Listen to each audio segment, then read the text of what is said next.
ఆలయం గుమ్మం దగ్గరే ఆగిపోయిన ఒక భక్తుడి కథ ఇది. ఆలయంలోకి అడుగుపెట్టే హక్కు లేదు. కానీ భగవంతుడిపై ప్రేమ మాత్రం అపారంగా ఉంది.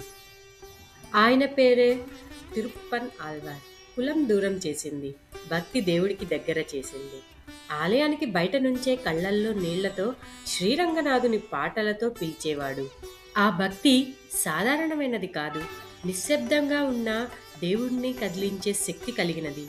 అదే రాత్రి శ్రీరంగనాథుడు పూజారి కలలో దర్శనమిచ్చి శాంతంగా కానీ స్పష్టంగా చెప్పాడు. ఆలయానికి బయట ఉన్నవాడు నువ్వనుకున్నావు, కానీ నా హృదయంలో అతడే ముందున్నాడు. ఉదయం పూజారి కన్నులు తెరిచాడు. కల కాదు, అది ఆజ్ఞ అని అర్థమైంది.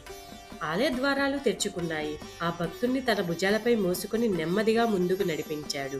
క్షణంలో కులం ఓడిపోయింది, భక్తి గెలిచింది. అప్పుడు లోకం అర్థం చేసుకుంది, భగవంతుడు కులాన్ని కాదు, హృదయాన్ని మాత్రమే చూస్తాడు అనని.